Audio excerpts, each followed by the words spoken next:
dengki di dalam kecikan Nabi Ibrahim. Ketika Nabi Ibrahim sedang dibakar oleh Raja Namrud. Apa yang terjadi? Ada yang iri, ada yang dengki. Yang iri dengki di sini ada namanya cecek. Cecak itu kesel. Lihat Nabi Ibrahim. Maka cecek itu menghembuskan tiupannya sehingga api Nabi Ibrahim akan menjadi besar.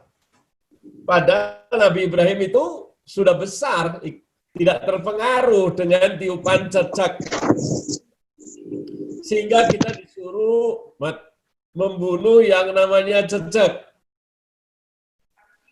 Kenapa demikian? Karena cecek itu ada dengki sama Nabi Ibrahim. Kenapa dengkinya? Dengki karena dia ingin Nabi Ibrahim celaka. Sehingga dia meniup-niup dalam mulutnya ke dalam api. Padahal tiupan cecek itu nggak ada artinya.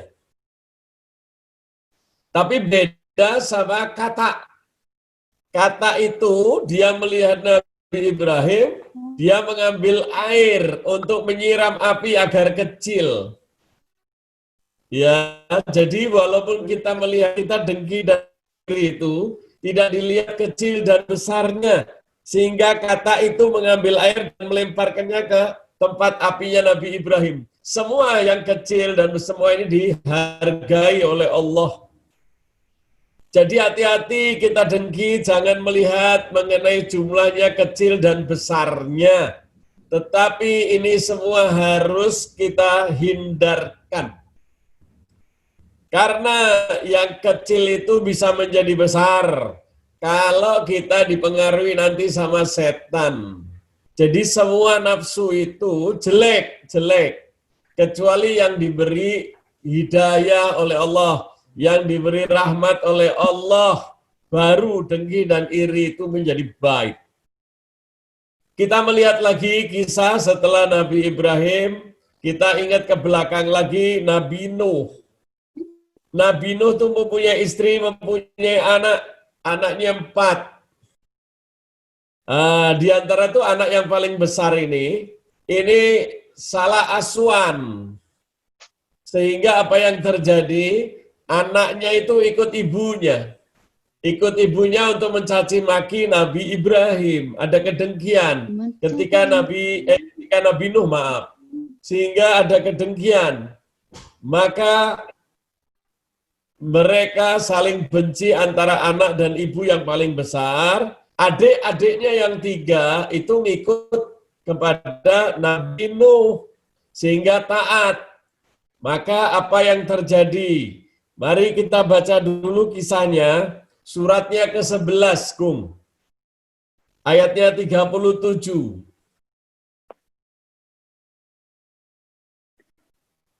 Surat ke-11 ayat 37. A'udzubillahi minasyaitonirrajim. Dan buatlah bahtera itu dengan pengawasan dan petunjuk wahyu kami. Dan janganlah kamu bicarakan dengan aku tentang orang-orang yang zalim itu. Sesungguhnya mereka itu akan ditenggelamkan.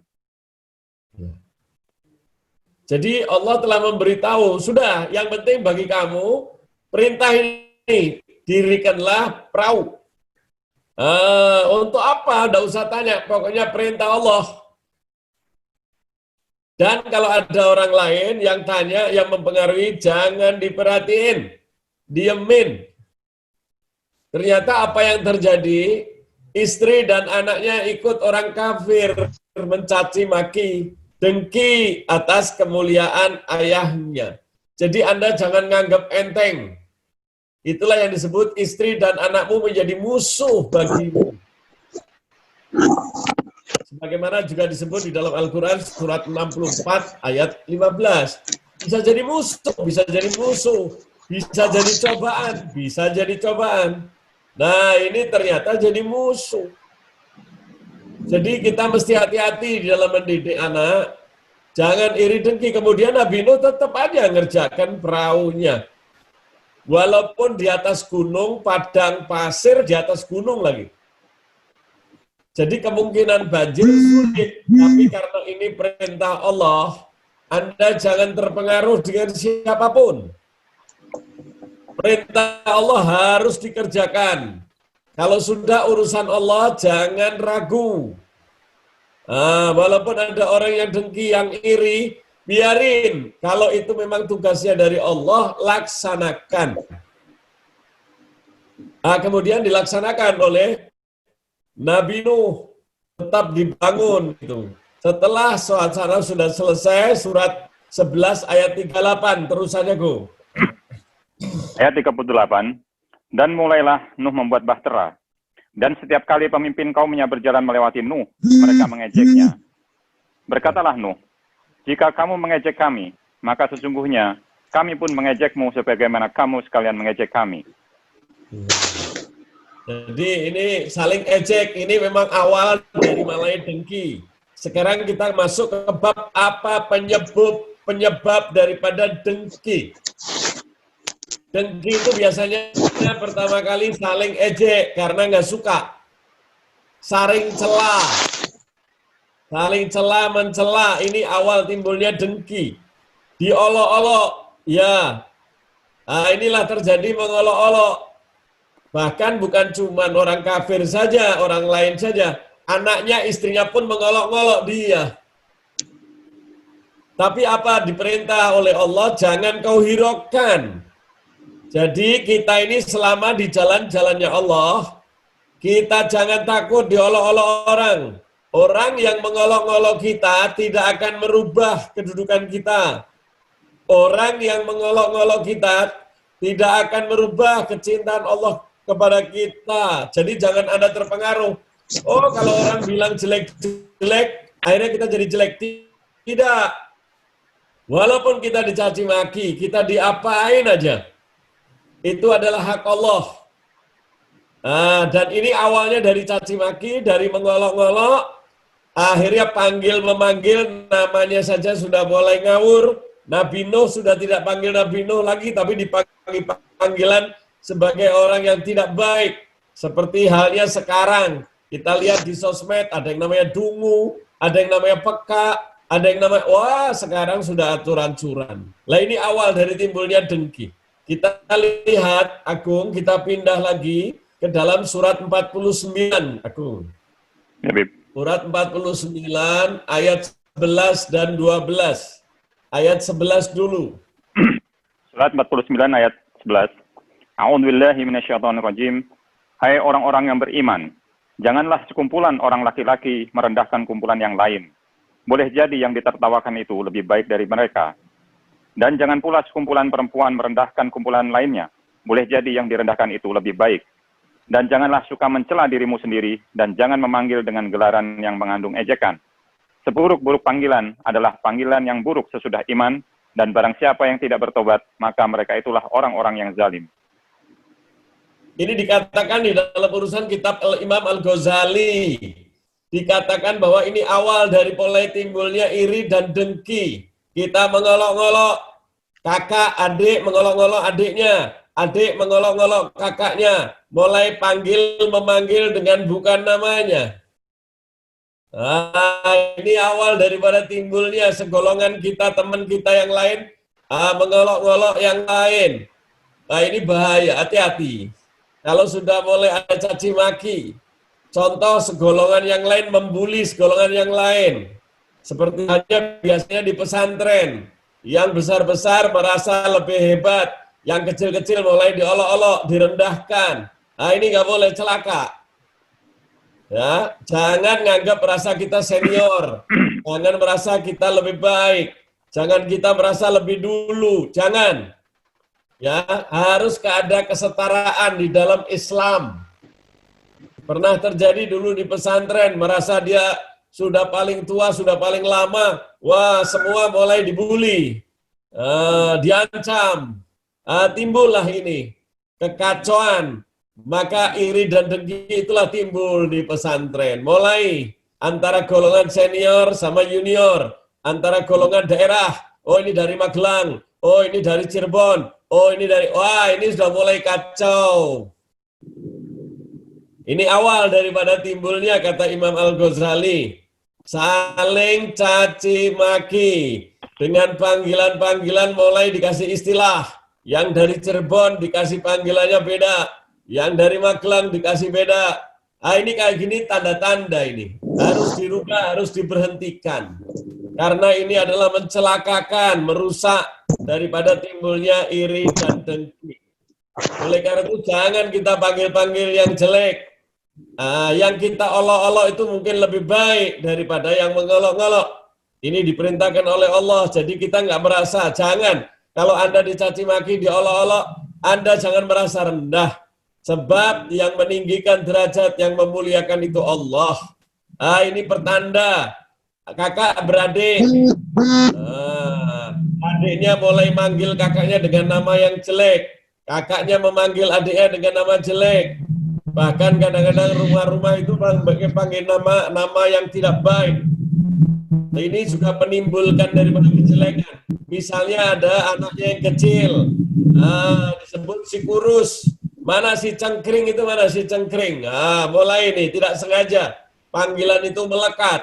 Akhirnya menjadikan dia saling dengki sampai nanti besar. Ada yang gendut, mana si gendut? Ini tidak terasa. Maka akan timbullah yang namanya iri dan dengki. Ini bahaya. Oleh karena itu jangan biasakan di antara kita saling panggil-memanggil bukan dengan namanya. Panggil-memanggil tapi dengan gelaran-gelaran yang jelek. Oleh karena itu Allah mengatakan tobatlah kalian. Tobatlah kalian. Kalau kalian tidak tobat, kalian termasuk orang yang fasik. Fasik itu orang Islam tapi tidak menjalankan. Kita teruskan, apa penyebab daripada dengki dan iri yang kedua? Silakan Gong, ayat 12. Ayat 12. Hai orang-orang yang beriman, jauhilah kebanyakan purba sangka atau kecurigaan. Karena sebagian dari purba sangka itu dosa. Dan janganlah mencari-cari keburukan orang, dan janganlah menguncingkan satu sama lain. Adakah seseorang di antara kamu yang suka memakan daging saudaranya yang sudah mati? Maka tentulah kamu merasa jijik kepadanya. Dan bertakwalah kepada Allah. Sesungguhnya Allah Maha Penerima Taubat lagi Maha Penyayang. Ya, ini yang selanjutnya. Penyebab dari timbulnya iri dan dengki. Apa itu? Prasangka. Kita berprasangka jelek. Merasa dia anak baru disangka ini. Oh, disangka ini. Tidak boleh. Kita harus Islam berprasangka baik. Kita harus menganggap semua orang baik. Tidak ada makhluk Allah yang jelek. Tidak ada. Kalau memang ada itu sifat. Ya, tapi kita suruh mensifati itu sifat dengan sifat berprasangka baik. Tidak boleh kita berprasangka jelek. Ini akan timbulnya namanya kecelakaan. Nah, siapa yang demikian? Terutama juga akhirnya mulai digosipin. Ya, akhirnya mulai dikatain, oh si itu tuh begini, udah denger belum? Oh ada, ini penyebab-penyebab akhirnya timbulnya dengki dan iri. Saling menggosipkan, padahal gosip itu lebih dosa daripada 30 kali zina. Bayangkan saking beratnya. Kenapa? Anda jangan lihat digosipin, diomongin itu. Karena di dalam gosip dan iri itu timbullah iri dengki. Iri dengki itu dosanya amat sangat besar. Jadi gosipnya itu adalah sebagai apa? Sebagai tanda-tanda mulainya antara iri dan dengki. Bahkan dikatakan Rasulullah lebih berat daripada dosa 30 kali zina. Alangkah celakanya. Kalau kita menggosipin teman kita, ingat kalau kalian mendatangi teman, kemudian teman itu membawa berita, tolong lihat wajahnya. Itulah wajah penghuni neraka jahanam. Teman Anda yang membawa berita itu adalah penghuni neraka jahanam. Kenapa demikian? Dia sudah membawa berita. Walaupun beritanya benar, 100% titik dan komanya saja tidak dirubah, maka sesungguhnya dia telah celaka. Di dalam hadis Rasulullah Sallallahu Alaihi Wasallam, tidak perlu kita membawa berita-berita orang lain. Sayang waktunya. Untuk apa? Ini pasti kalau kita membawa berita itu, di dalam dirinya ada yang namanya higit, ada kedengkian. Kalau Anda senang sama orang itu, Anda lebih-lebihkan. Tapi kepada yang Anda benci, maka Anda akan membawa berita itu tidak akan pernah bisa sama. Oleh karena itu, ketika maaf di dalam suatu hadis, Rasulullah SAW sedang duduk bersama istrinya. Kemudian kedatangan satu tamu wanita. Maka Rasulullah berbicara dengan wanita itu di balik tabir. Sehingga wanita itu ditemani oleh Sayyidatu Aisyah. Ya, terjadilah Aisyah dengan berdialog dengan wanita itu. Setelah selesai wanita itu bertanya-tanya kepada Rasulullah, maka wanita itu pulang. Ketika wanita itu keluar dari rumah, Sayyidina Aisyah mengatakan, "Ya Rasulullah, apakah engkau melihat wanita tadi?" Tentu tidak. Ada apa Aisyah? Didiamkan, tidak perlu. Buat apa? Kemudian Aisyah tahu, kalau Rasulullah tadi lihat orangnya cantik, cuman orangnya pendek. Itu cerita Aisyah kepada Rasulullah. Maka Rasulullah katakan, cepat-cepatlah hai Aisyah, kejarlah dia, mintalah maaf daripadanya. Kenapa? Apabila dosamu menggosipkan tadi, dicuci pakai air laut, 7 kali lautan seperti itu akan menjadikan air laut itu menjadi hitam, kotor. Bagaimana dosanya? Padahal hanya sekedar mengatakan dia cantik, memuji. Tapi kemudian ditambah di belakang pujian itu. Tetapi pendek. Tepuk tangan pendek saja nggak boleh. Padahal kita begitu mudah. Inilah bahaya. Hati-hati. Inilah dikatakan tadi berprasangka jelek. Kemudian gosip. Ya, yang ketiga lagi, apalagi penyebab-penyebab lagi. Mencari-cari kesalahan orang. Kita kalau sudah mulai iri dengki, timbul. Itulah gara-gara mencari kesalahan. Ketemu kesalahan ini, cari lagi, cari lagi. Kalau mau dicari, kesalahan itu tidak akan ada hilangnya. Kecelakaan itu akan terus bertambah, dan akan terus semakin digali. Semakin orang itu ketahuan jeleknya. Karena apa? Dia pandangannya sudah pandangan dengan pandangan yang jelek. Pandangan yang tidak baik. Na'udzubillah, inilah ciri-ciri manusia penghuni neraka jahanam. Jangan, kita harus prasangka baik. Bahkan kalau perlu anggap semua orang yang paling benar, yaitu orang lain. Saya paling salah, orang lain penghuni surga, saya penghuni neraka. Jadi selalu kita merendahkan diri. Itulah yang diajarkan, jangan merasa Anda sedikit pun melebihi daripada binatang. Ketahuilah binatang banyak penghuni di surga. Tetapi jangan sampai kita penghuni neraka. Oleh karena itu kita hati-hati. Tidak perlu menjelekan orang. Tidak perlu bergosip. Tidak usah mencari kesalahan-kesalahan orang. Tidak, siapapun. Walaupun surbannya satu ban mobil. Walaupun dia orang besar kayak apa saja. Tetapi kalau mau dicari kesalahannya, pasti ada. Kalau yang tidak ada salah, hanya Nabi. Sekarang sudah tidak ada Nabi. Jadi siapapun dia, kalau mau dicari kesalahan, pasti ada kesalahan. Oleh karena itu, apa dikatakan oleh Allah? Apakah kamu masukkan dia saja sudah makan daging bangkai saudaramu sendiri? Itu di dunia, apa di kubur dan di akhirat. Bahaya penyebab dari awal timbulnya kedengkian. Kita melihat di dalam Al-Quran, Allah sebut di dalam Al-Quran surat ke-24, ayat 21.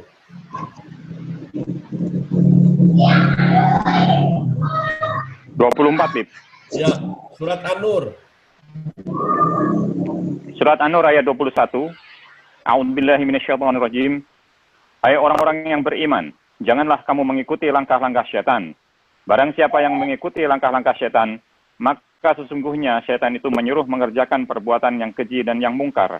Sekiranya tidaklah karena kurnia Allah dan rahmatnya kepada kamu sekalian, niscaya tidak seorang pun dari kamu bersih dari perbuatan-perbuatan keji dan mungkar itu selama-lamanya. Tetapi Allah membersihkan siapa yang dikehendakinya, dan Allah Maha mendengar lagi Maha mengetahui.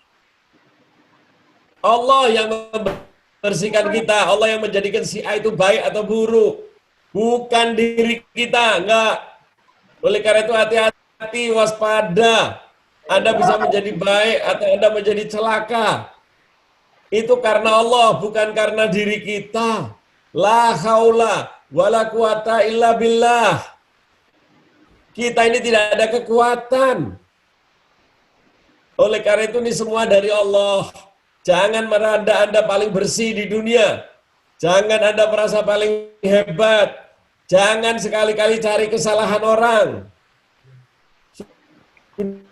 Sudah cukup adalah awal timbulnya iri dan dengki. Sebagaimana kita dengar tadi di dalam Al-Quran, Allah menceritakan mengenai Nabi Nuh. Dicari-cari kesalahannya. Orang gila ini di atas gunung, di padang pasir, membuat perahu, mulai dicari-cari, dikata-katain, kata Allah. Inilah awal dari ibunya iri dan dengki. Tanpa terasa istrinya pun ikut. Tanpa terasa anaknya pun ikut. Bahkan Allah mengatakan, inilah jangan kau ikuti langkah-langkah setan. Ini semua adalah langkah-langkahnya setan. Hati-hati, waspada, majelis taklim khair, seluruh pendengar yang dimuliakan Allah. Jangan Anda mencari kesalahan istri, jangan mencari kesalahan anak. Semua orang tidak ada yang suci. Yang suci Allah yang membersihkan siapa yang Dia kehendaki. Oleh karena itu kita selalu berlindung kepada Allah. Kalau kita melihat di dalam hati kita ada orang yang berperangai tidak baik, maafkan, doakan dia. Jangan dibenci orangnya. Nah, kalau kita tidak suka sifatnya. Inilah yang diajarkan oleh Nabi kita Muhammad Sallallahu Alaihi Wasallam. Supaya apa? Ini dalil-dalil yang menyebabkan kita dengki dan iri. Dan ini harus diberantas dulu. Kalau ini masih ada di dalam diri kita, celaka. Kemudian dalam satu riwayat ada sahabat yang datang kepada Rasulullah, minta kepada Rasulullah, ya Rasulullah, jadikan aku pemimpin. Maka Rasulullah mendekati sahabat itu, disampaikan kepadanya, Abu Dzar, hei Abu Dzar, sesungguhnya kamu ini lemah. Jangan suka kita ini menjadikan diri kita pemimpin. Jangan. Nah, orang yang memimpin itu sudah pasti akan dicaci, akan didengki, akan dicari kesalahan-kesalahan. Ini waspada, hati-hati. Pemimpin apa saja pasti tidak enak. Misalnya kita lagi bepergian, Anda menjadi pemimpin, hati-hati, waspada. Anda jangan suka sering, telinga Anda tipis, jangan. Pasti ada yang tidak suka sama saya. Itulah risikonya jadi pemimpin. Kalau Anda tidak kuat dengan ucapan-ucapan teman, sahabat, maka Anda akan celaka di dunia dan akhirat. Kalau Anda sudah siap jadi pemimpin, siap untuk dicaci maki, mau disebut korupsi lah, mau disebut nepotisme lah, mau disebut apa saja, akan timbul itu. Tanpa terasa, siapapun yang jadi pemimpin. Bayangkan dalam tidak terasa ketika Rasulullah Shallallahu Alaihi Wasallam selesai perang Uhud, perang Badar, apa yang terjadi? Islam memperoleh kemenangan yang besar. Padahal Rasulullah itu dicintai, tidak ada bahkan dibangga-banggakan. Terutama siapa? Ashabul Ansor, orang-orang Ansor itu dimuliakan oleh Allah. Tetapi sifat iri dengki siapa yang tahu? Maka setan pun masuk. Terjadi apa yang diobong-obongilah orang-orang Ansor. Maka setan beritahu, orang Ansor, ketahuilah bahwa Rasulullah membagi-bagi rampasan perang. Beliau sedang ada di lapangan, membagi rampasan perang. Bahkan orang-orang Muhajirin, orang-orang Mekah, mereka yang pulang kepala-kepala sukunya, diberi 100 onta, ada yang 1000 onta, ada yang 1000 kambing. Ini hati-hati, Rasulullah saja disangka jadi pemimpin tidak gampang. Inilah dikatakan Imam Al-Ghazali, salah satu lagi daripada orang yang ditimbulkan karena dengki. Jadi kalau Anda jadi seorang pemimpin, Anda pasti akan diobok-obok. Harus siap. Perlu orang jadi pemimpin itu perlu kekuatan. Kalau tidak biarkan, kecuali daripada masyarakat itu yang meminta Anda jadi pemimpin. Kenapa demikian? Karena orang jadi pemimpin harus siap untuk didengki dan diiri. Ini merupakan apa? Daripada asal-usulnya timbul iri dengki. Kalau Anda nggak mau, nggak usah jadi pemimpin. Udah di rumah saja, nggak usah nonjolkan diri. Tetapi aneh di antara kita, yang hobinya pingin jadi pemimpin. Sudah diceritakan demikian saja, masih rebutan jadi pemimpin. Bahkan kalau perlu dengan cara apapun, dia mengeluarkan uang, dia membunuh, dia menggeser apa jadi pemimpin. Padahal demikian jadi pemimpin itu. Nggak gampang. Ini zaman Rasulullah, belum lama. Akhirnya apa? Orang-orang Ansor mulai keluar suara, mulai bicara di belakang Rasulullah. Sampai Rasulullah mendengar ucapan dari Ansor, bahwa Rasulullah lebih mengutamakan orang Muhajirin. Orang Ansor mulai keluar suara. Rasulullah itu bagaimana sih? Dulu dia diusir dari Mekah, kita yang terima, kita yang rawat, kita yang memberikan tempat, kita menjadi pendukungnya. Tetapi kenapa? Pedang kita ini masih basah dengan darah. Kita juga ikut perang. Kita juga ikut membebaskan, memuliakan Islam. Tetapi kenapa yang diberi kambing, yang diberi onta, orang-orang Muhajirin? Ini mulai hati-hati ya. Jadi pemimpin siapapun itu, jangan Anda pasti akan gentar. Pasti akan dikritik oleh siapapun. Sampai Rasulullah mendengar suara ini. Kemudian dikumpulkan orang-orang Ansor. Rasulullah berpidato, amma ba'du. Setelah bersolat memuji nama Allah, kemudian beliau mengatakan di dalam tausiahnya, hei orang-orang Ansor, sesungguhnya aku sangat mencintai kalian.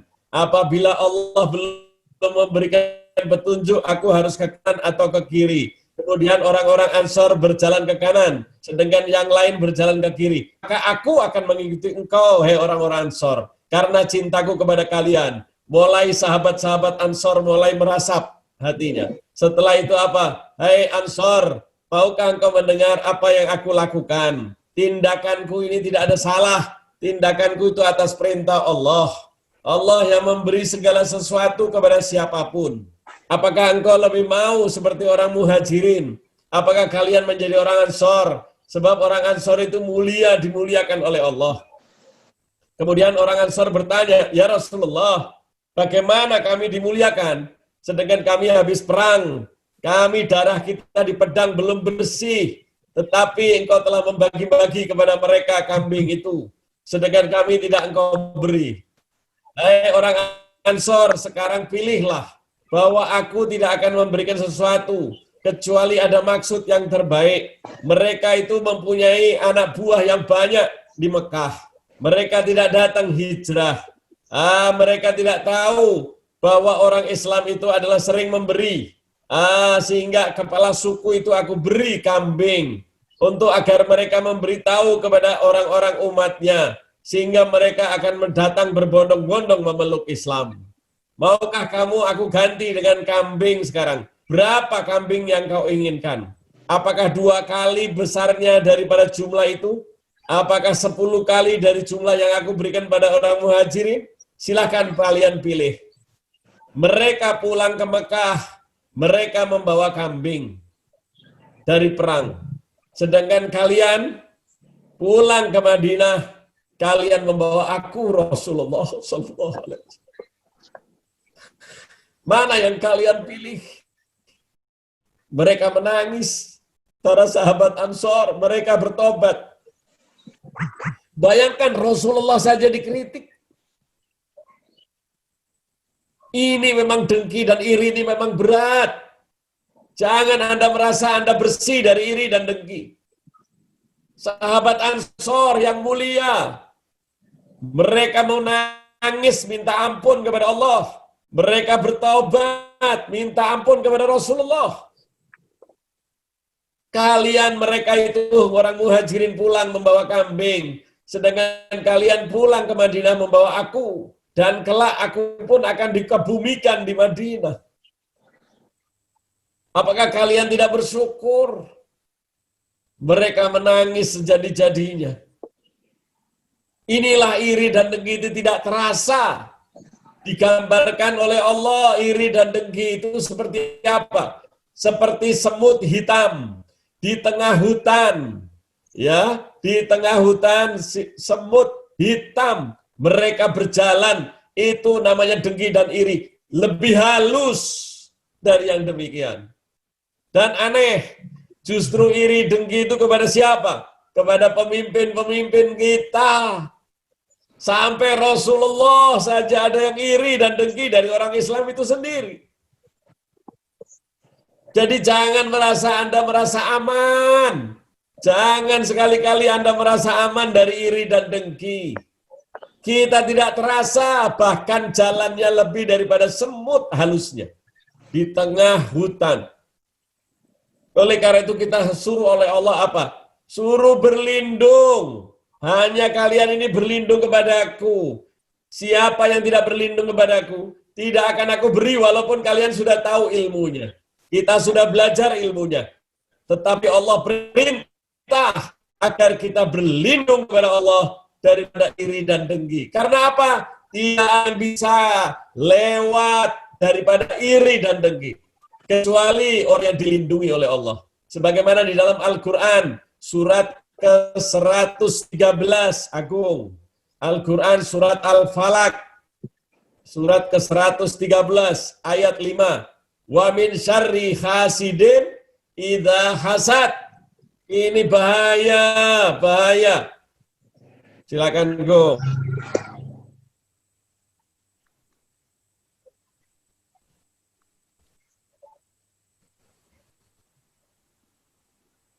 Halo. Aku. Surat 113 ayat 5. Dan dari kejahatan pendengki bila ia dengki. Hati-hati. Kita suruh berlindung kepada Allah. Aku berlindung kepada Allah daripada orang dengki, mendengki. Dari yang mendengki maupun yang mendengki. Jangan. Jangan, bahaya semuanya. Yang didengki bahaya, yang mendengki bahaya. Kita suruh berlindung kepada Allah. Walaupun Anda sudah tahu ilmunya, tetapi Anda jangan merasa aman. Anda harus berlindung kepada Allah dari hal-hal yang demikian itu. Para hadirin jamaah yang dirahmati Allah, bayangkan banyak kejadian-kejadian di zaman Rasulullah. Islam baru datang masih hangat, sudah banyak kejadiannya. Bahkan yang didengki bukan main-main. Rasulullah, bahkan yang mendengki itu orang-orang yang melihat wajahnya, yang melihat keistimewaannya, yang melihat daripada mukjizatnya saja masih diliputi dengan penyakit yang demikian. Apakah kalian akan merasa aman zaman sekarang? Oleh karena itu hati-hati, maafkan. Banyak di antara kita yang tidak terasa berdosa. Oleh karena itu kalau mau tidur sebagaimana dikatakan Habib Ali, maafkan semua kesalahan orang lain. Siapapun dia, baik istri, baik suami, baik anak-anak, maupun tetangga keluarga. Terutama karena apa? Dengki dan iri inilah terjadi kepada mereka. Jangan seorang santri tidak terasa dia dengki kepada pemimpinnya padahal sudah disiapkan segala sesuatunya. Tetapi masih ada juga mereka yang dengki dan iri. Jangan Anda merasa aman dari penyakit ini. Oleh karena itu perbaiki, jaga masing-masing dengan kemuliaan.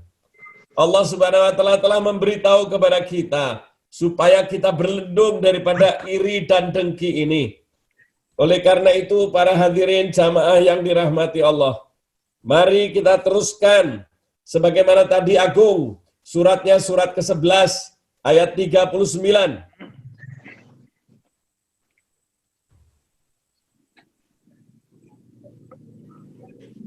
Surat ke-11 ayat 39. A'udzubillahi minasyaitonirrajim. Kelak kamu akan mengetahui siapa yang akan ditimpa oleh azab yang menghinakannya dan yang akan ditimpa azab yang kekal. Ya, ini kita mesti waspada. Jangan Anda saling caci. Nanti Allah yang akan menentukan mana yang baik, mana yang buruk. Allah akan melihat. Jangan kalian merasa aman. Allah lah yang akan menentukan yang demikian itu. Oleh karena itu hati-hati, waspada. Allah nanti akan menjatuhkan orang-orang yang iri tanpa terasa. Orang itu kelihatannya diam, tidak berbicara, betul. Tetapi yang berbicara hatinya. Dia merasa iri, tidak suka. Ini mulai penyakit, ini mulai menghantam. Tidak terasa akan timbul. Tapi kata Allah, nanti aku Allah yang akan meletakkan itu. Saat ketika Nabi Nuh memperoleh ini cacian, baik dari istrinya, dari anaknya, ataupun dari orang-orang kafir lainnya. Ya, kadang-kadang kalau kita tidak kuat, akhirnya keluarlah kata-kata jelek kita kepada mereka yang mencaci. Jangan dibalas. Itulah perintah Allah kepada Nabi Nuh. Kita teruskan lagi, Gong. Ayat 40. Hingga apabila perintah kami datang dan dapur telah memancarkan air, kami berfirman, muatkanlah ke dalam bahtera itu dari masing-masing binatang sepasang, jantan dan betina, dan keluargamu. Ini ustadznya bagus. Dan keluargamu kecuali orang yang telah terdahulu ketetapan terhadapnya. Dan muatkan pula orang-orang yang beriman. Dan tidak beriman bersama dengan Nuh itu kecuali sedikit.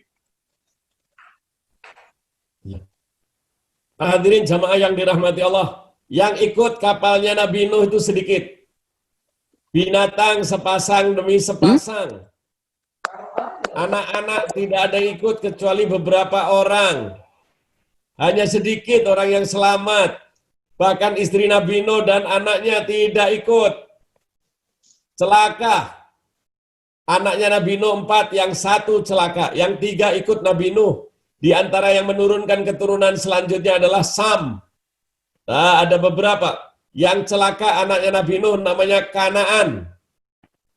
Nah, oleh karena itu hati-hati kalau manggil anak, jangan memberi nama sembarangan. Kanaan. Ini nama Nabi yang celaka.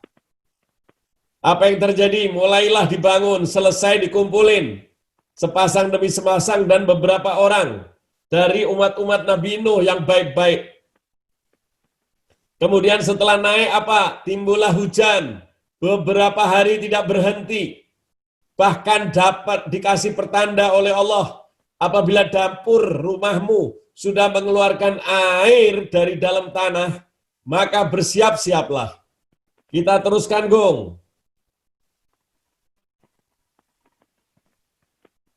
Ayat 41. Dan Nuh berkata, naiklah kamu sekalian ke dalamnya dengan menyebut nama Allah di waktu berlayar dan berlabuhnya. Sesungguhnya Tuhanku benar-benar maha pengampun lagi maha penyayang. Ya. Naik perintah Allah, teruskan, Gong. Ayat 42.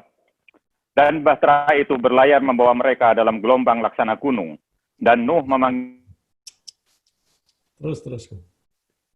hai anakku, naiklah ke kapal bersama kami, dan janganlah kamu berada bersama orang-orang yang kafir. Inilah terjadian. Ketika Nabi Nuh sudah mulai mau berjalan, Nabi Nuh mengontrol kapal. Ya, siapa penghuni-penghuninya dihitung. Satu persatu, sepasang-sepasang. Ternyata ada satu yang tidak diizinkan. Nabi Nuh tidak mempunyai tiket. Tapi dia tetap nekat ikut kapalnya Nabi Nuh. Siapakah itu? Allah memberitahu, "Hei Nuh, ini ada orang tua, rambutnya sudah putih. Iya, jangan kau usir dia." Siapa ya Allah? Dia adalah iblis. Memang aku izinkan dia untuk mengganggu manusia. Dia akan selalu mengikuti siapa yang iri dan dengki. Naudzubillah. Diizinkan oleh Allah. Tetapi aku beritahu, hai Nuh, dia itu mempunyai cara-cara untuk mencelakakan manusia. Dia mempunyai cara, di mana cara itu dia simpan erat-erat. Dia tidak pernah bicarakan kepada siapapun. Tetapi aku bongkar hari ini. Izinkan dia masuk untuk menyebutkan 9 pintu daripada bagaimana iblis itu mengganggu manusia. Maka orang tua itu ditanyakan oleh Nabi Nuh, hai orang tua, engkau aku keluarkan atau kau sebut 9 pintumu untuk mengganggu manusia. Maka iblis mengatakan, ini pasti dari Allah Tuhanmu yang benar. Sesungguhnya tidak tahu bagaimana cara aku mencelakakan manusia. Aku akan celakakan kelak kalian, anak cucu kalian, hingga memenuhi neraka jahanam bersama aku. Hai Nuh, aku akan sebutkan 7 pintu. Yaitu pintu apa? Pintu di mana aku akan mencelakakan manusia. Sebelum berangkat aku sebutkan 7. Nanti kalau kapal ini sudah mendarat, aku sebutkan sisanya 2. Kemudian Allah mewahyukan kepada Nabi Nuh, hai Nuh, ketahuilah yang 7 dia sebutkan itu yang ringan-ringan. Nah, sehingga manusia ada yang selamat. Tetapi yang manusia jarang selamat, itu ada yang 2. Oleh karena itu, suruhlah iblis itu menyebutkan yang 2 terlebih dahulu sebelum berangkat. Supaya kalian waspada. Kemudian apabila sudah mendarat, suruh nyebutkan yang 7. Akhirnya diutarakan hal itu oleh Nabi Nuh kepada iblis yang tua tadi. Menyerupai manusia. Maka iblis pun tersenyum. Oleh karena itu aku ketahui, hai Nuh, kenapa 2 ini yang aku katakan? Sebab yang 2 ini tidak ada manusia yang bisa selamat kecuali hanya atas izin Allah. Oleh karena itu aku sebutkan yang 2 itu. Apa, hai iblis? Yang pertama adalah dengki. Yang kedua adalah tamak. 2 hal ini jarang manusia yang bisa selamat. Hati-hati kita ini. Sudah diberi petunjuk oleh Allah, nih loh. Kalian jarang yang ada selamat. Kalau kalian dengki dan kalian tamak, serakah. Contohnya serakah apa? Kalau kita bagi makanan di kardus, kita bagikan seluruh di pengajian, semua dapat makanan kardus. Kalian sudah membuka kardus kalian untuk dimakan. Setelah Anda ambil, Anda tidak puas dengan apa yang Anda dapat. Anda pasti akan membandingkan kepada tetangga Anda. Apakah dia dikasih yang sama atau tidak? Apakah ada kebedaan apa tidak? Akhirnya timbullah iri dan dengki. Sama itu diberi contoh. Manusia hidup, ada yang diberi semuanya oleh Allah rizki. Tetapi selalu membanding-bandingkan dengan rizki tetangganya. Membandingkan dengan rizki saudaranya. Membandingkan dengan rizki orang lain. Bahkan membandingkan rizkinya dengan orang kafir. Kita sudah mendengar ayat surat 20 ayat 131. Janganlah matamu kau perlihatkan, jangan kamu melihat nikmat-nikmat yang telah aku berikan kepada orang lain. Itu akan menimbulkan iri dan dengki, kata Allah.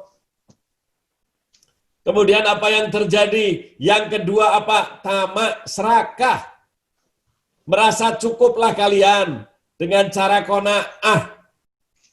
Nanti kapan-kapan kita bahas. Tetapi inilah iblis yang akan selalu mengganggu manusia. Jangan kalian merasa aman. Ingat itu. Setiap tindakan Anda kontrol. Apakah saya ini ada iri? Apakah saya ini ada dengki dengan teman saya, saudara saya, keluarga saya? Jarang yang bisa hilang. Jarang. Oleh karena itu waspada. Kalau sudah amal perbuatan diiringi dengan dengki, hancur, lebur semua kehidupan amal itu. Karena apa? Iblis tidak akan pernah tinggal diam. Selalu kita disuruh iri dan dengki. Baik dalam segi apapun dalam kehidupan ini. Oleh karena itu, pikirkanlah kata Sayyidina Ali, lebih 1000 kali sebelum Anda bertindak. Agar kalian selamat. Setiap Anda bertindak, kontrol. Apakah ini ada dengki apa tidak? Adakah iri atau tidak? Sebab inilah yang akan mencelakakan manusia. Kemudian yang 7 selanjutnya apa saja itu? Yang 7 selanjutnya adalah gurur. Gurur atau congkak. Ini juga celaka. Nah, nanti kapan kita bahas. Kemudian apa? Sombong. Beda antara sombong dan congkak. Nanti kita bedakan. Kemudian apa selanjutnya yang kelima? Berdebat. Jangan sekali-kali kalian mau berdebat dengan siapa saja. Wah, jangan sok Anda merasa pintar. Sebab dengan perdebatan timbul dengki, iri, dan saling menjatuhkan. Yang kedelapan, marah. Tidak ada marah itu yang baik. Semua marah jelek, kecuali marahnya karena Allah. Karena anak kita tidak sholat. Karena ada di antara kita yang berbuat kurang baik. Itu marah yang dibolehkan. Yang ketujuh, kebodohan. Jangan kalian bodoh. Ikuti pengajian-pengajian sesuai dengan arahan guru-guru kalian. Agar kalian selamat. Sebab kebodohan akan menjadikan celaka. Tanpa ilmu manusia akan celaka. Kemudian apa yang kesembilan? Yang kesembilan adalah buru-buru atau tergesa-gesa. Buru-buru dan tergesa-gesa. Inilah yang cara bagaimana setan itu mencelakakan, iblis itu mencelakakan manusia. Kita kembali lagi ke iri dan dengki. Setelah itu kapal pun berlayar. Setelah kapal berlayar, Nabi Nuh sebagai komandan. Dia mempunyai ilmu. Bagaimana dia kirim burung. Burung itu suruh terbang. Ternyata burung itu tidak kembali.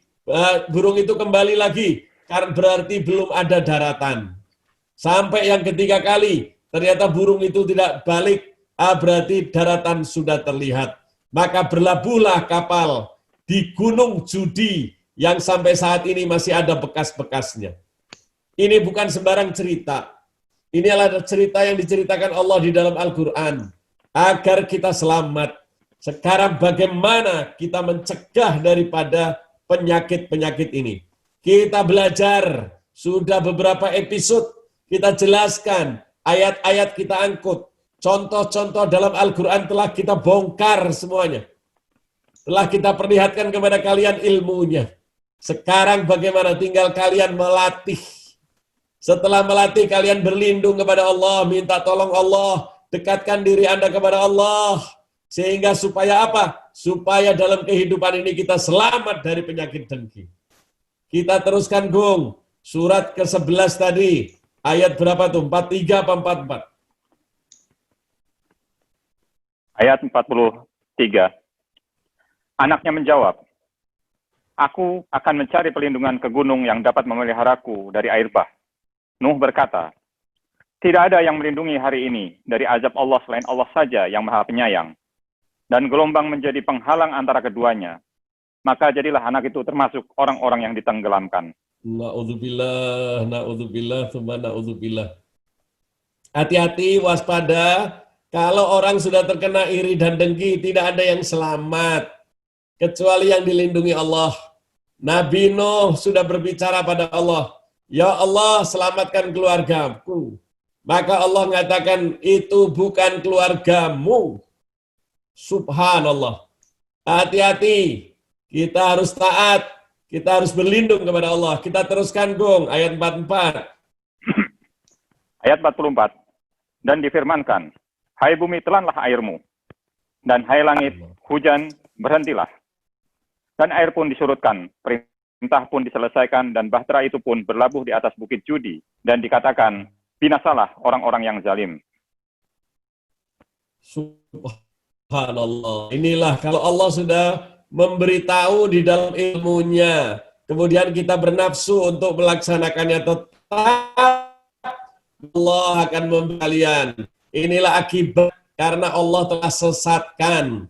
Diperintah Allah apa saja atas kehendak Allah. Kemudian Allah bilang berhenti, hujan pun berhenti, air pun surut. Diselamatkan kapal Nabi Nuh. Di mana? Di Gunung Judi. Tetapi anaknya dan istrinya hilang di telah air. Karena memang itu ketemu. Ayat 5, Gong. Ayat 45. Dan Nuh berseru kepada Tuhannya sambil berkata, "Ya Tuhanku, sesungguhnya anakku termasuk keluargaku, dan sesungguhnya janji Engkau itulah yang benar, dan Engkau adalah hakim yang seadil-adilnya."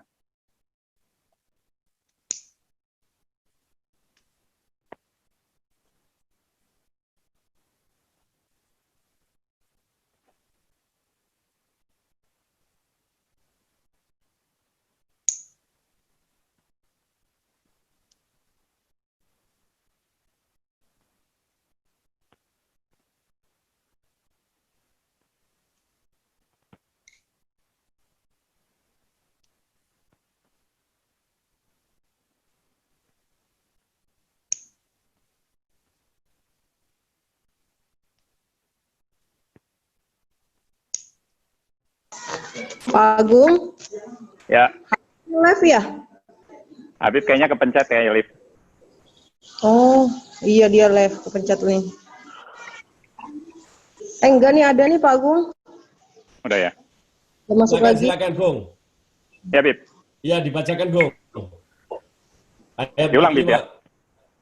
Ayat 45. Ya. Dan Nuh berseru Ayat kepada 45. Tuhannya sambil berkata, "Ya Tuhanku, sesungguhnya anakku termasuk keluargaku, dan sesungguhnya janji Engkau itulah yang benar, dan Engkau adalah hakim yang seadil-adilnya." Ya.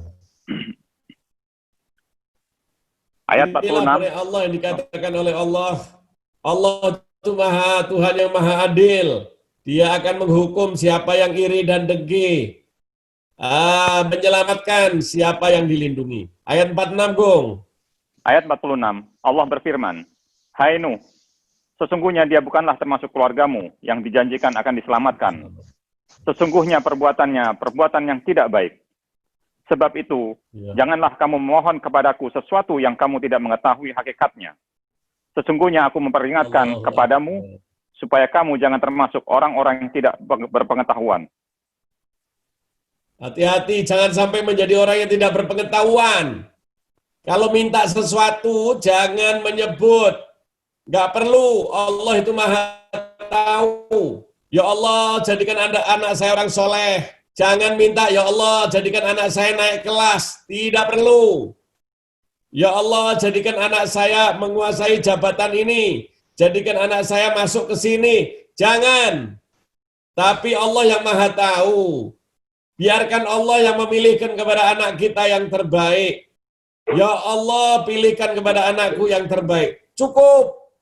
Jangan Anda minta supaya masuk sekolah ini, masuk ke tempat ini, menjadi pejabat ini, kelak menjadi orang begini. Jangan. Biarkan Allah yang memilihkan, sebab Allah maha tahu. Sehingga Nabi Nuh pun dikatakan, "Hai Nabi Nuh, kau tidak usah tanya bahwa keluargamu diselamatkan. Sebab dia bukan keluargamu. Dan tidak termasuk yang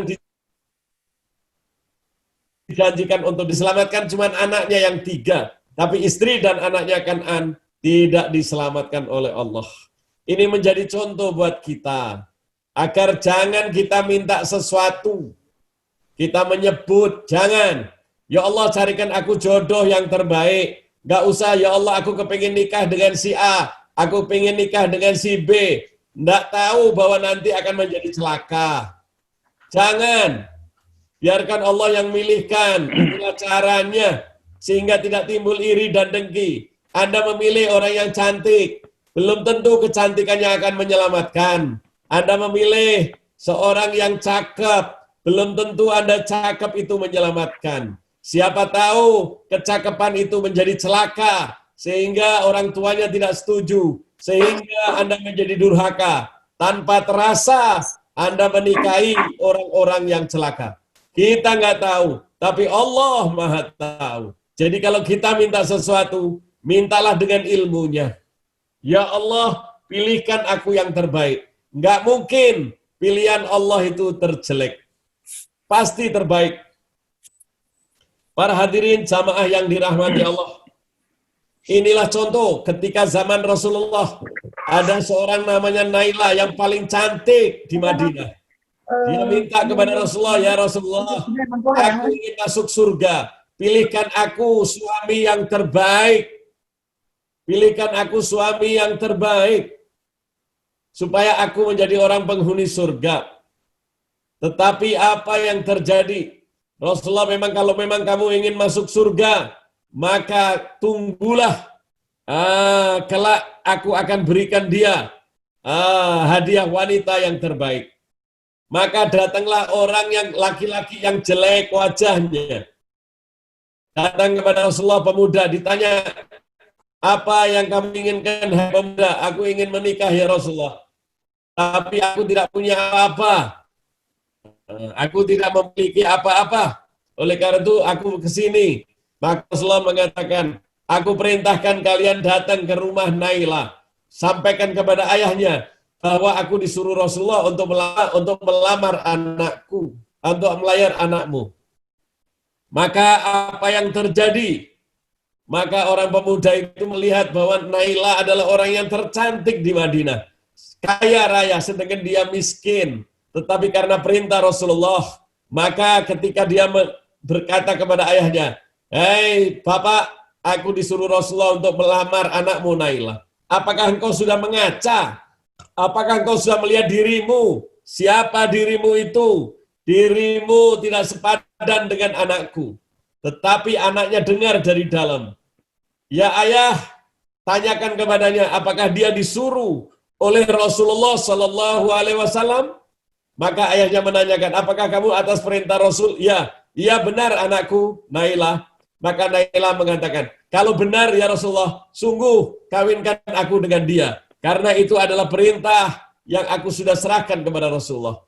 Allah yang akan memilihkan aku. Dialah laki-laki yang akan membawa aku ke surga. Maka ayahnya pun terperangah kaget. Maka apa yang terjadi? Kawinlah Naila dengan orang itu walaupun mukanya, wajahnya tidak sebagaimana seseorang yang cakep. Tetapi apa yang terjadi? Malam itu pun ada pengumuman untuk perang. Maka ketika malam pertama datang, si pemuda tadi datang kepada Rasulullah, ya Rasulullah aku mau ikut perang. Jangan, kamu harus melalui malam kemuliaan, ini malam pertamamu dengan istrimu. Maka nikmatilah malam mulia ini. Maka tidak diizinkan oleh Rasulullah. Maka malam itu pun dia berhubungan suami istri. Belum sempat mandi, dia mendengar teriakan untuk orang berperang. Atas izin istrinya, dia berangkat berperang. Ternyata sampai di medan perang dia berperang. Sehingga dia mati. Kemudian dilaporkan kepada Rasulullah esok paginya oleh Naila. Ya Rasulullah, suamiku tadi malam setelah berhubungan atas perintahmu, maka dia saat ini ikut berperang dan dia mati. Apa kata Rasulullah? Suamimu penghuni surga dan dia akan menunggu kamu nanti di surga. Oleh karena itu diperintahkan kepada para sahabat untuk tidak perlu memandikan. Karena apa? Sahabat diberitahu oleh Rasulullah, barusan aku melihat para malaikat turun memandikan jenazah tadi. Jadi langsung saja kuburkan, kata Rasulullah. Maka sahabat pun melihat ternyata jasad daripada sahabat tadi yang meninggal sebagai syahid adalah telah dimandikan oleh para malaikat. Basah rambutnya, basah badannya. Inilah menjadi contoh. Kalau kita minta, hati-hati. Jangan sembarangan minta. Tetapi selalu di belakangnya, ya Allah, kalau memang itu calon yang terbaik untukku, jadikan. Tapi kalau itu tidak menjadikan baik, maka pilihkan aku yang terbaik. Demikian juga dengan urusan pekerjaan. Demikian juga urusan usaha dan sebagainya. Kita teruskan ayatnya, Gung. Ayat 47. Nuh berkata, ya Tuhanku, Sesungguhnya aku berlindung kepada engkau dari memohon kepada engkau sesuatu yang aku tiada mengetahui hakikatnya. Ya. Dan sekiranya engkau tidak memberi ampun kepadaku, dan tidak menaruh belas kasihan kepadaku, niscaya aku akan termasuk orang-orang yang merugi. Inilah caranya. Kita tidak perlu menginginkan kenikmatan yang ada orang. Jangan minta kenikmatan yang diberikan Allah kepada si A, si B. Ya Allah, aku ingin seperti mereka. Aku ingin jadi orang yang hebat seperti mereka. Tidak. Kita nggak tahu rahasia Allah. Oleh karena itu Nabi Nuh minta ampun. Kalau tidak dibantu oleh Allah, maka dia termasuk yang celaka. Tapi Allah selamatkan dia. Karena Nabi Nuh termasuk orang-orang yang dipilih oleh Allah. Para hadirin jamaah yang dirahmati Allah. 1 jam, jam 5 lebih 10, sekarang jam 5 lebih 13. Sudah 1 jam, saya jelaskan insya Allah kita sambung Senin depan dengan sehat walafiat. Dan saya serahkan kepada host, yaitu Saudara Dabi, untuk membacakan chat yang ada. Silakan bertanya. Ya Bib, ini ada pertanyaan Bib dari Mbak Yuni.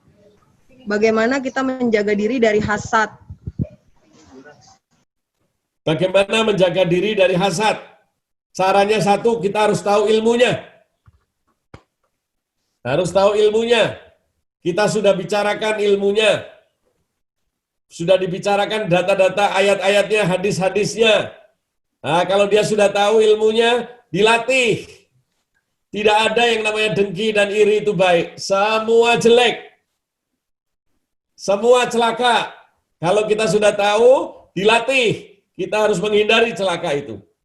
Di samping itu, jangan lupa, kita berdoa selalu tiap hari. Minta perlindungan Allah dari gangguan manusia, dari gangguan jin dan setan yang terkutuk. Kalau tidak minta perlindungan Allah, tidak ada yang bisa selamat dari iri dan dengki. Kira-kira begitu Mbak Devi. Oke, terus tadi yang ada yang tanya lagi, 9 pintu itu apa ya, Bib? Maksudnya yang kan tadi tamak, iri, dengki dan tamak 2. Yang ketiga congkak. Kemudian sombong, kemudian bodoh, itu tadi sudah saya sebutin. Ya tadi ada yang nanya itu, dia mungkin. Ya sudah saya sebutin 9-9-nya Mbak. Kalau dia kurang jelas nanti bisa lihat di IG, nanti bisa di copy dari sana, bisa nanti rekaman ini kan bisa diulang. Ya rekamannya ada. Ya, buru-buru, semua buru-buru itu adalah menimbulkan iri juga dan celaka. Kecuali buru-buru itu 5 Mbak yang disunahkan. Yaitu kalau ada yang mati dikubur, kalau ada tamu silakan dibayar, kalau punya utang cepat dibayar. Kemudian apa? Ini kalau ada maksiat cepat tobat. Yang kelima kalau punya anak sudah balik cepat-cepat dinikahkan. Ini nomor 9 buru-buru. Lainnya 5 itu jangan buru-buru, itu pintunya iblis. Oke Bib. Ada lagi? Belum ada Bib kalau di chat Bib. Oke silakan siapa yang tanya langsung, masih ada waktu.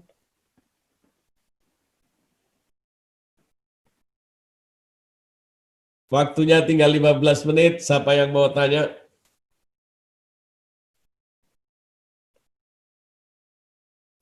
Insya Allah sekali lagi kita selesaikan ini urusan dengki dan iri, agar kita bisa mendapatkan ilmu-ilmu yang lebih lengkap lagi. Kemudian setelah itu dilatih, kemudian minta perlindungan Allah. Insya Allah kita bisa diselamatkan. Silakan ada yang tanya. Bisa dibuka daripada mute-nya atau suaranya. Silakan dibuka, silakan tanya. Pak Edi, silakan Pak Edi.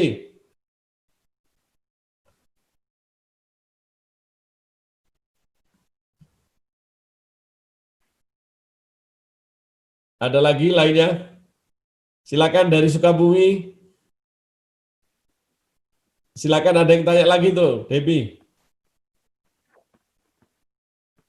Tadi saya bilang nanti rekamannya bisa saya share di grup, Bib. Ya, bisa di-share nanti di grup, lihat aja di grup nanti, betul. Jadi siapa yang bisa ngulang lewat grup, selalu di-share oleh Debbie di grup. Tinggal kalian nanti dari grup bisa melihat rekamannya. Itu bisa monitor, bisa disampaikan. Siapa yang terlambat atau bisa diulang-ulang lagi, kepingin mengulang, bisa lihat nanti di grup, nanti ada hasil rekaman, sehingga Anda bisa mengulang lagi di rumah. Silakan. Assalamualaikum Habib. Waalaikumsalam, silakan Mas. Dengan Joni, Habib. Joni, silakan Joni. Bagaimana caranya kita meminta maaf kepada orang yang kita dengki, tapi beliau sudah tiada. Ya, kalau kita kita dengki sama orang yang sudah tidak ada, caranya apa? Kita sampaikan minta ampun kepada Allah. Ya Allah, aku mohon ampun kepadamu dan mohon ampun kepada orang yang telah aku dengki. Engkau lebih mengetahui daripada aku. Minta dulu juga sama Allah jalannya. Nanti Allah kasih jalan, Mas Joni. Setelah itu apa? Sedekahlah atas nama dia. Berbuat baiklah, kemudian niatkan untuk dia. Sehingga mereka di dalam kubur itu diberi jalan Allah untuk memaafkan Anda. Itu caranya. Assalamualaikum. Waalaikumsalam. Ada lagi dari Mbak Aisyah. Habib, saya mau tanya, ini keluar tema, ada saudara yang suka ikut atau mencampuri urusan rumah tangga kita. Terus setiap kali datang, dia datang ke rumah itu bikin gak nyaman. Sebaiknya sikap gimana ya, Bib? Tetap diterima kedatangannya dengan baik atau gimana ya? Setiap tamu, setiap orang yang datang ke kita berarti menyambung silaturahmi. Perlakukan dia sebagai tamu. Kalau ternyata dia akan membuat apa, jangan dengarkan suaranya. Anggap saja ocehannya sebagai doa. Memang sulit, ya, karena Anda mau dapat surga. Jadi tetap harus diterima, tetap. Kecuali dia mengganggu. Mengganggu artinya merusak. Merusak, membawa berita yang mencelakakan, atau membawa berita yang menjadikan Anda punya anak di dalam rumah itu celaka, Anda harus melindungi, maka Anda harus lindungi dengan cara yang baik. Tetapi jangan memutuskan silaturahmi. Nah, itu caranya. Cukup, Debbie, atau ada yang lain? Assalamualaikum, Bib. Dengan Ivan, Habib. Habib, saya mau tanya. Dengan Ivan, Habib. Ivan, silakan, Pan. Apa kabar? Sehat, ya, Pan? Alhamdulillah, Habib. Tunggu dulu. Habib, apabila kita pernah bertengkar dengan saudara kita, dan itu bertengkar hebat, tapi kita sudah memaafkan dan saling bermaafan. Tapi saudara kita itu tidak mau bertegur sapa dengan kita. Padahal kita sudah berusaha untuk tegur sapa dengan dia. Itu kita harus bagaimana lagi ya, Bib? Ya, Ivan, kalau ada kita sudah saling memaafkan, kata Rasulullah dalam hadis, apabila kalian sudah minta maaf, maka selesai. Apabila dia tidak memaafkan, justru dia yang dapat dosa dari Allah. Tetapi Rasulullah memerintahkan, setiap Anda ketemu dia, tetap perlakukan Anda sebagai saudaramu. Ya, tetap kita perlakukan, apa kabar, baik-baik, ucapkan salam, ucapkan salam. Sebagaimana disebut di dalam Al-Quran, surat 25, ayat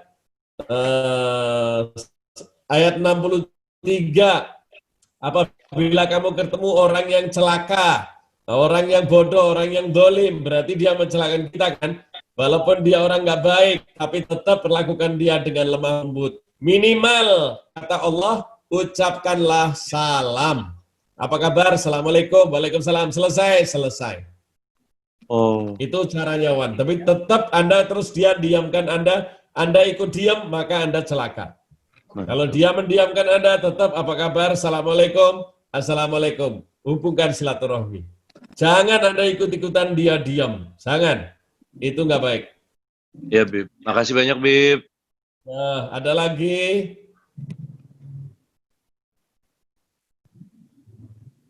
Silakan Debbie, ada chatting lagi tuh.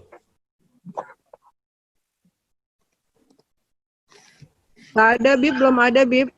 Oke, kalau gitu kita tutup.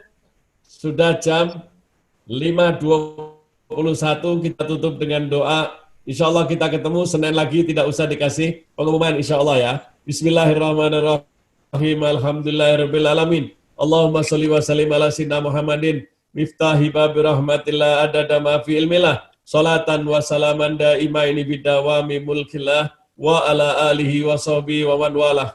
Ya Allah ya Rabbi ya Karim, ampunilah dosa kami, kesalahan orang-orang tua kami. Ya Allah, mudah-mudahan ilmu yang kami terima tadi meresap dalam hati kami. Kau bukakan hati kami. Ya Allah, lindungilah kami dari penyakit dengki, iri, tamak, dan segala yang akan mengganggu kami. Ya Allah, selamatkan kami di dunia, di kubur, dan di akhirat. Ya Allah, berkatilah kami.